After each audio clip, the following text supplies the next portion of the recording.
Hello and welcome all. Business growth strategies are very much important if you are running a business as an entrepreneur. So, what type of techniques can we use? How can we promote our businesses, maybe online or through direct resources? We'll be discussing everything with my today's guest speaker, Justine K. Rachel. She needs a little bit introduction that Justin K. Rachel is a business trainer for sales marketing, branding, customer service, and public relations certified trainer for corporate governance of companies, served in banking and product analyst, served as sales and has special projects at the New Publications Rwanda, served in Rwanda Defense Ministry as a director of sales marketing and public relations for about 8 years, and currently associate as a business trainer with Mentor Africa. So let's get her on board. Hi, Justine. How are you doing? I'm fine. How are you doing? I'm doing good. Thank you so much for availing yourself. So we're gonna start from here that the whole overview about business growth strategies, from your perspective, how do you see it? How can we start? If you just can briefly give a kind of overview about business growth strategies. Okay. Usually when someone asks about business growth strategies, literally they are asking one of these questions at the back of their mind. They're asking who or what determines my prices for my business, who's going to determine my market share, what's going to determine my sales volumes, what's that factor that I can feed into that is going to place me favorably against competition. So usually when someone is talking about business growth strategies in one way or the other, they're wondering what is that can best place them against competition. Okay. So when we talk about the basic tools of business growth, also, what do you say about it? What could be the basic tools? So when we talk about the basic tools that are going to help you help your business grow, you want to think about so much, but specifically you may want to think about specialization. You want to focus on one area of service because you cannot be everything to everybody. You're not going to. Nobody's good. None of us is that good. So you want to specialize and take a special focus on one category. It may be in education, it may be in culture, it may be in journalism, it may be in your line of work. Maybe you are employed, you're an HR, and you want to specifically look at that, look at how you can add value to people. So I'm thinking if you specialize and you're specific on what you want to do for people or what you want to influence people about, that's, I think, one tool that you can use very well that will help your business to grow if you're specific about your product. Another thing about being specific is going to help you to do a good and fair needs analysis so that you're able to provide real timely products and services that can solve people's problems.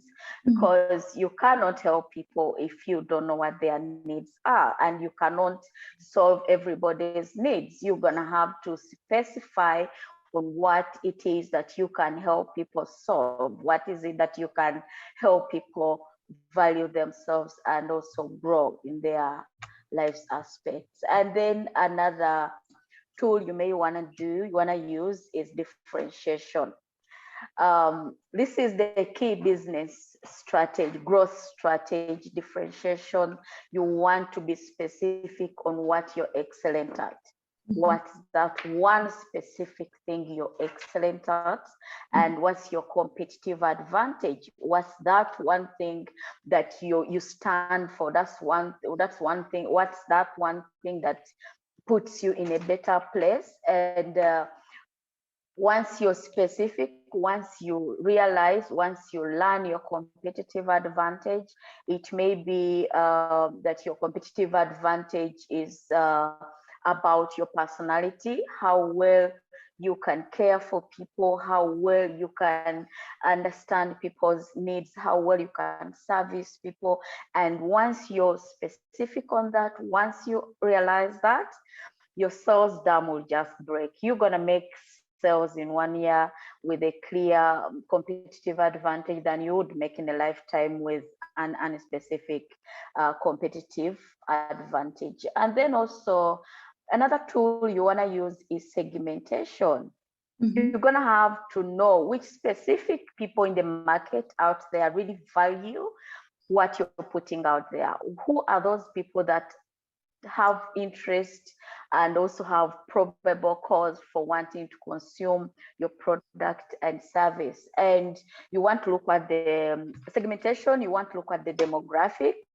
These are the things you can see physically. You want to know which gender, or could be the age, or could be the income. And because you want to know if there is the capacity for people to purchase your product. You don't want to put out a product there that is either undesirable to people or that is financially unfeasible for the people that you're intending to service or influence into your space. But the important thing about segmentation are the psychographics.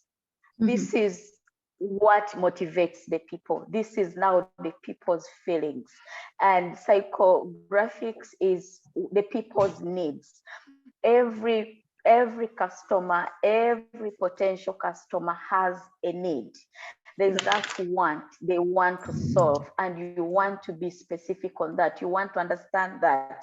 And once you get that, you want to relate, and the way you can understand that is if you relate well with the people. How will the people does your product relate to people's needs? Because people never actually buy products and services. None of us walks into a bar because we want to buy beer, or we want to open a bottle of champagne, or we want to buy a soda. You walk into a liquor store because you want to be part of a celebration. You want to buy a phone, not because you want a phone. You want to communicate better. So the more you understand those psychographics of people and why they want to purchase whatever they are purchasing, because whatever they are looking for is not your product or the service. They want to fulfill a particular need and a particular want. So you want to be specific on that. And once you're specific on that, it means you're going to be timely, you're going to be on point as far as the needs of people are concerned.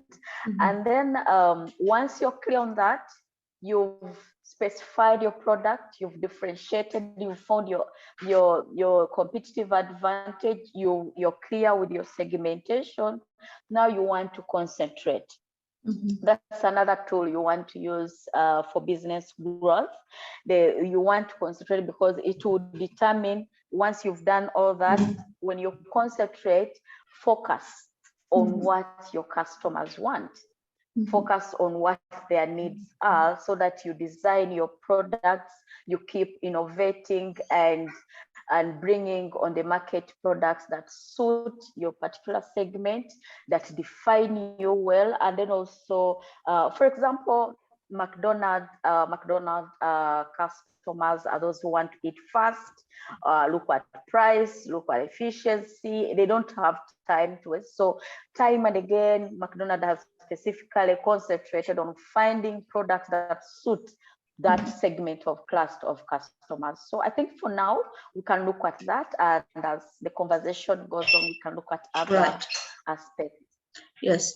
Okay, that was amazing detail. You just, mentioned everything in detail, and it was really quite interesting, the whole information. So when we talk about the reputation management in order to help growth, business growth. So what is this like, reputation management? And if you can please shed some light on it. Okay. Reputation management. When you talk about reputation management in business, in one way or the other, you're talking about branding. You're talking about your image, the company image, your business image. And I'd love to define reputation of a business as a promise you put out there, and you're well known for keeping to your customers or to those you intend to purchase with you or those you intend to influence into your space. And your reputation is one thing you don't want to touch, because I've seen a number of businesses, a number of companies that have potential that would otherwise grow, would break even, but because of how people perceive them, how people see them, what people think of them, or why they talk about them to others, they have not been able to stand the test of time. And there is no reputation that you're going to reach in any business than for people to say that when they deal with you, when they purchase with you, when they do business with you, you keep your word, you keep your promise. Right. So you want to keep your promise to your customers, and that means that what you value, people know you for. What's that you believe in? Do you believe in quality? Do you believe in inclusiveness? Do you believe in innovation? Whatever it is you've promised your customers that you're going to deliver, that's something you want to keep clear of, because we human beings, we judge emotionally, but we're gonna justify logically. And once we realize you're not keeping your promise, we're not going to buy with you. And when we realize that you're keeping your promise, we're going to buy and pay any premium without arguing much. So I think it's of utmost importance that you keep your reputation, keep your promise, your product promise, and let's avoid there's this pressure. We call it a hinge, like growth pressure, like your business is growing, is expanding, and you're getting excited, and you're starting to compromise your promise, your reputation, your brand name or your brand image. So let's keep um, let's keep at bay when it comes to protecting and maintaining our reputation as far as our promise to the our clients is concerned. Mm. Okay, so what about this, personal branding when you see to it? So what kind of elements do you think that require for personal branding, and how can somebody manage their personal branding? So when it comes to personal branding, that is everything you should do to position yourself to be in today's marketplace or labor place. And personal branding, usually people buy into you before they buy into the product or the service, or people usually will not care how good your product or service is there if they cannot buy into you. People look at you, people, your personality. You want your product. What is it about you that makes you special, that makes people want to buy with you? That's personal branding. Is it the way you talk to your customers? Is it the way the empathy? Are you kind to your customers? Do you care about them getting the best benefit out of the money they are spending, or you're there to just sell to them? Because when it comes to business and sales, people will not care until they know how much you care about them. When it comes to business, when you want to your business to grow, when you want to blend your personality with your business, it's Mm-hmm. about relationship. You want to create good relationship with your customers, but you can only create a good relationship if you cannot connect well with your people, if you can connect well to the people who need or use your service. And you can only do that if you can relate to their fears, you can relate to their needs, you can relate to their opinion, you can listen to them, you can change where they need you to change, you can be empathetic, you can help them with customer service. When we talk about the service, customer service is helping me to get maximum benefit of the product, utility of the product. I don't want you to sell to me a computer that I will not be able to use. If you're selling a computer, you want to go an extra mile of teaching me how to use it, of showing me, of troubleshooting for me, of coming and do help you with this installation. When you do all that for a customer, you're creating a relationship, and once they're able to trust you, they'll recommend more and more to you. So you want, when you're creating a business, you want to build your personal brand first. We want to see what we see, what we see in you, what we know you for is what we should know about your business.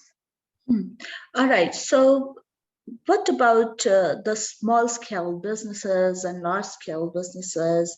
How do you see it, and what could be the difference? You can tell us that, okay, now, how would you differentiate that, okay, now, the small scale business, an entrepreneur should see that way, or an entrepreneur, if he is involved in a large scale businesses. So what should be the ways of dealing it, and how do you see it? How can you differentiate it? If you can explain a little bit about it. Thank you. I think business is business. I think we should just understand business is business, small or large scale. The principle is the same. The principle of selling is not going to change because you're dealing in small scale. What you should know about sales, the sales process is going to remain the same whether you're in a small scale business or large scale business. It's not going to change. So I think it's best if entrepreneurs and other stakeholders, we consider business as business. Same energy you put in a small industry should be the same energy, because I mean, a big business grows from a small business, and a small business is not going to grow if you don't put the effort, if you don't market well, if you don't sell well, if your process is not right, if you're not doing well, if you're not closing your sales well, if you're not doing your good presentations, if you're not prospecting well. So since the process and procedure and techniques are the same, for me, there's no difference between, maybe the only difference that is there is the the space you're going to occupy, should I say that? But again, we have large businesses, online businesses. Alibaba is not is online, it's a huge business, but it's out there in the space. So you want to look at a small business as a step, as a growth model that will go into a bigger business. Maybe a few principles that may specifically apply to large businesses, and that's when it comes to corporate governance. But again, I wouldn't say that specifically goes to large businesses only, because whether you're small business, whether you're two, whether you're a single entrepreneur, somehow, somewhere you need the systems and frameworks that control and govern your business. You want to pay taxes, you want to use standard reporting standards. So for me, my take is small or big, business is business. Mm, truly, truly, truly. I also believe it. So, like, how much the importance of the PR, and how do you see that it's really important? And I'm asking you another part of the question also, that how much the community outage is important for organization. So like these two questions, like the PR importance, and of course, like outreach to the people of an organization, how much that important is. Please shed some light on it. So the importance of public relations, that is PR, how you relate to the public. When you look at corporate governance of companies, we look at the responsibility. We look at how the companies or the organization is responsible to protecting the environment, to not abuse the environment, and also to protect the interests of the other stakeholders, who maybe the consumers, maybe the suppliers, maybe the other stakeholders or the share owners. So you want to be responsible, you want to take responsibility responsibility. You have to be accountable to people. You want to be um, transparent, and you want to disclose as much as possible to the public, because when you don't do that, capital will flow elsewhere. Investors are not going to trust your company. Investors are not going to pick interest in your organization, because investors can only invest in an economy or a country or region or your company or in an individual or organization if they are sure that the environment is transparent and accountable, and that is only going to come out if you keep a clear and well stipulated public relations framework. You want to be part of the community. You want to reach out to the community. You want to go and help out. You want people to look at you as somebody who is intending to add value to them. What are their fears? What are their needs? How have you helped? If you have a factory in a given region, how much people are you giving employment? And if you're giving them employment, are you there to help them? Are you there to add value to them? Or are you there to use them as labor? Are you there to use their energy so that you get somewhere? Because people in one way or the other, they'll always know, they'll always feel your intentions. So you want to be seen as well intentioned each time you start up a business in an area or in any society. You want to be looked at as good, well intentioned, of goodwill, and like for the good of all of us, for the good of the community. And you want to engage in those kind of businesses that have a social aspect. Whatever business you're doing, have some form of social aspect. Doesn't matter. You don't have to be an NGO. You just have to have the interest, even if it's your employees, even if you're employing two people. Do you care about them? Do you listen to them? Do you understand them? Do you greet them? Do you ask them how they are doing at home? Do you know their health problems? Do you know if they didn't sleep well? Do you know if they are abused in their homes? Do you talk to them? Do you get down to your employees and listen to them? Because they will only care about your business if they know you care about them, if you listen to them, if you're not sitting alone at the top as the manager, if you calm down and listen to them and understand them and pay attention and ask them important questions. If they lose somebody, do you even know? Do you even know your employees' names? Do you know if they are orphaned? Do you know if they are divorced? How can you help? Do you ask how you can help your employees? Do you ask in the community? Do you go to the church and help out? Do you go to the mosques and serve some food? Do you offer maybe a days out for children? Do you do some societal beneficial work so that that's when people will relate to your business? That's when people will love you. And once people love you, once people have bought into how you relate with them, growth of your business will only be inevitable. Right. Okay, now another question is coming in my mind. Like, suppose these days people they are also considering on social media marketing. So, how much social media marketing is so much important for business growth these days, and what's the role of it? One important thing for all business people, for all entrepreneurs, is to constantly have a prospector's mindset. A prospector's mindset is seeing more than everybody else, hearing more than everybody else, being aware more than everybody else. And that is when you're supposed to know the communication behavior, the consumer behavior, the trends, what is changing, how is the technology feeding into your organization, your business, how is it affecting your business? As if the rest of the world is moving on online shopping and you want to remain in a store, you're not going to sell enough to remain and stand the test of time. So as a business person, You want to be alert all the time. You want to constantly know the communication models that are happening, the communication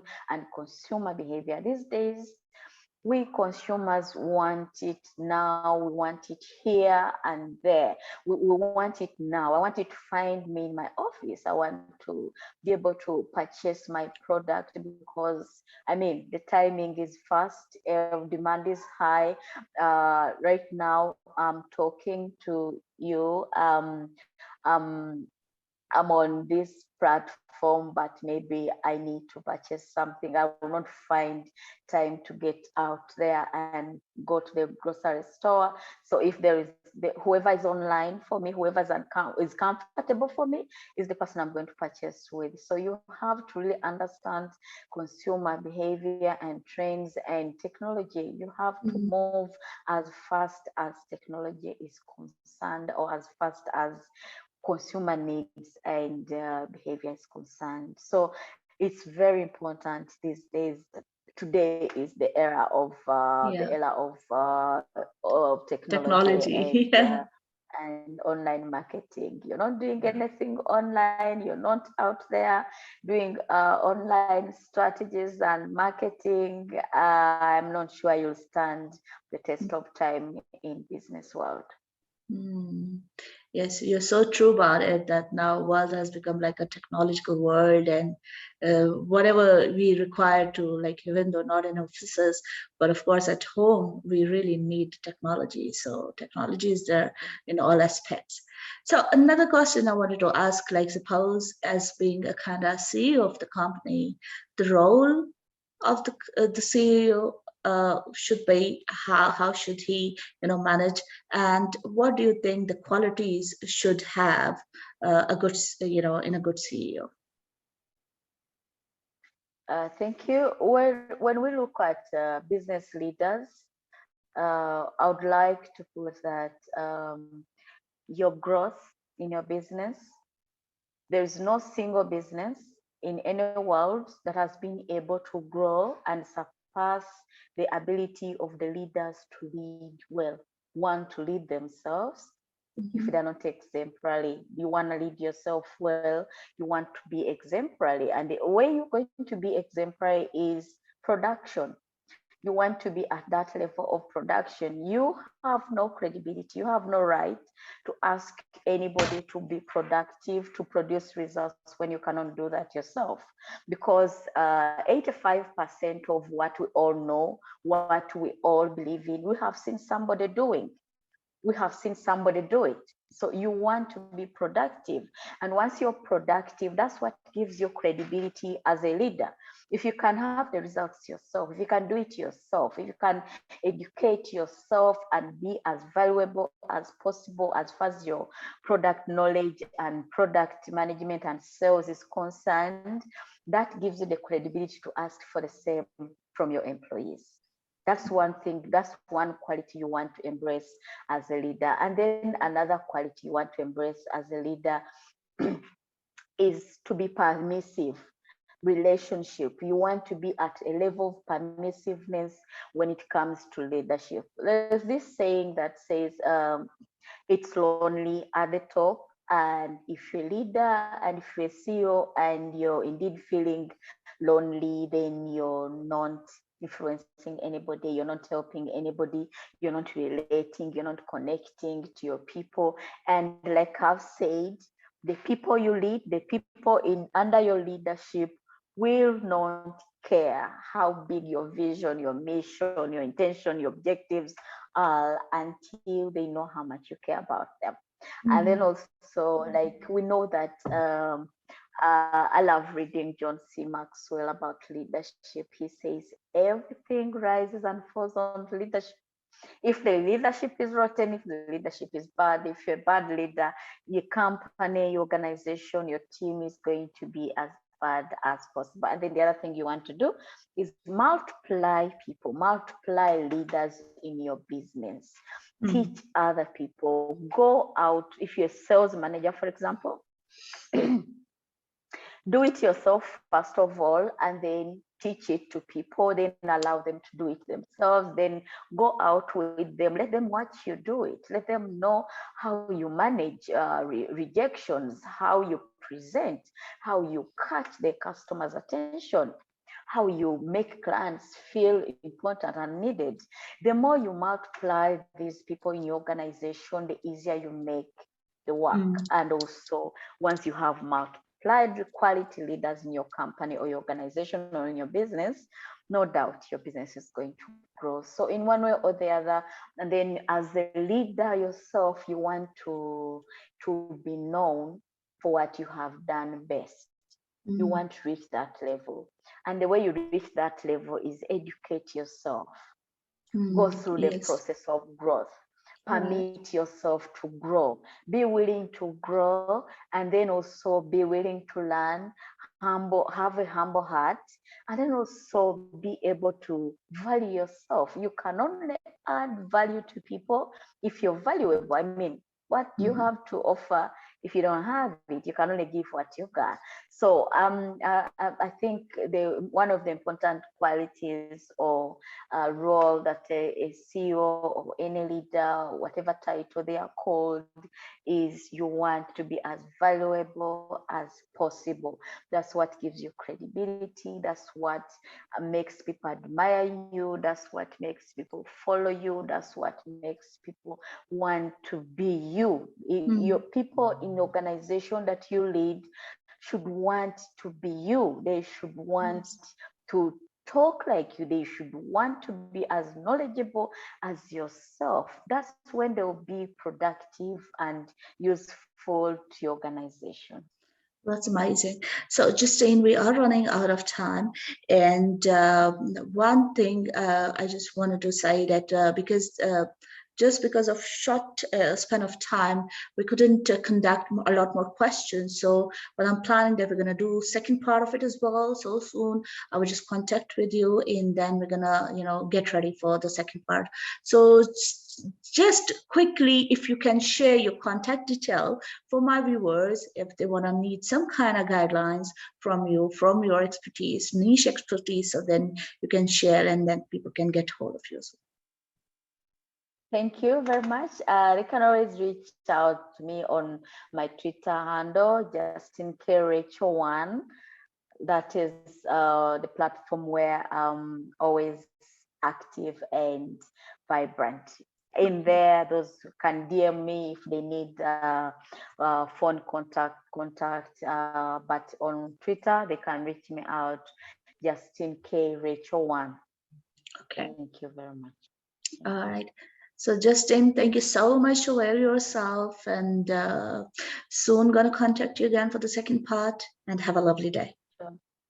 My pleasure. Thank you. Always happy to serve. Okay. Bye-bye. Bye-bye.